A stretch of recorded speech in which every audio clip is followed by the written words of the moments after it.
અધિકારીઓના નામે રૂપિયાની માંગણીનો પર્દાફાશ થયો છે, જેમાં અધિકારીઓને રાજકીય લોકોને જાણતા હોવાનું કહી લોકોને ભોગ બનાવતા હતા, જેમાં સોમાભાઈ પટેલ નામના વ્યક્તિને ડોમેસ્ટિક ફ્રોડ થયો, જેનો કેસ ચાલતો હતો ત્યારે જીતુ બારોટ નામના વ્યક્તિએ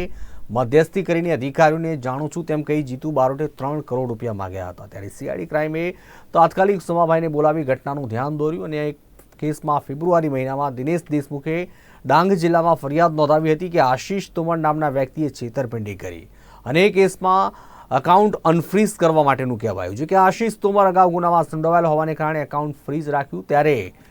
સીઆઈડી ક્રાઇમના જ હંગામી કર્મચારી આશીષ રાણાએ ₹70,000ની માંગણી કરી, જેમાં સીઆઈડી ક્રાઇમના એડીજીપી રાજકુમાર પાંડ્યાએ કહ્યું કે આ મામલે અમે સરકાર તરફે 2 ગુના નોંધ્યા છે। સોમાભાઈ પટેલ એના ડોમેસ્ટિક પ્રોબ્લેમ હતા પોતાના સન ઇન લા સાથે, અને આ લોકો સિવિલ કોર્ટમાં પણ દાવાઓ દાખલ કરવામાં આવેલા હતા, સાથે સાથે અમદાવાદ સિટી પોલીસ સ્ટેશનમાં પણ અરજીઓ કરવામાં આવેલા હતા। તેમ છતાં એ સમાધાન થતા નહોતા અને એને ફાયદા લઈને એક વચોટિયા જીતુ બારોટ નામના વ્યક્તિ એ સોમાભાઈને બોલાવીને કહે કે હું ઘણા મોટા નેતાઓને રાજકીય નેતાઓને ઓળખું છું અને એને મારફતે ડીજી સાહેબને ફોન કરાવી દીધેલ છે અને ડીજી સાહેબે સીઆઈડી ક્રાઇમના વડાને પણ જાણ કરી દીધેલ છે। તમારા જે પણ તકલીફ છે ટૂંક સમયમાં દૂર થઈ જશે અને એના માટે 3 કરોડ રૂપિયા આપવા પડશે। આશીષ તોમરના અકાઉન્ટ ફ્રીઝ છે, જેથી યશ રાજેશ રાણા પોતે સાયબર સેલના અધિકારી એમ ઓળખ આપી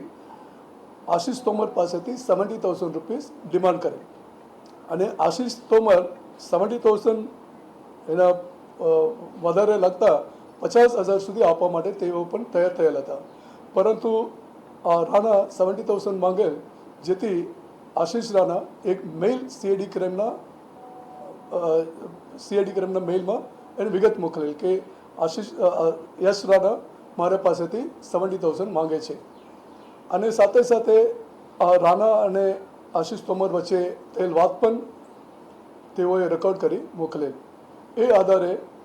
અગેન 16/5ના રોજ યશ રાજેશ રાણા વિરુદ્ધ પ્રિવેન્શન ઓફ કરપ્શન એક્ટ કલમ 7 મુજબ ગુના નોંધવામાં આવેલા હતા। એમાં હાલમાં જીતુ બારોટને તરત જ અરેસ્ટ કરવામાં આવેલ છે અને યશ રાજને ટૂંક સમયમાં અરેસ્ટ કરવામાં। આથી રાજ્યના 80,000થી વધુ રિક્ષા, સ્કૂલ વાન ચાલકો અચોક્કસ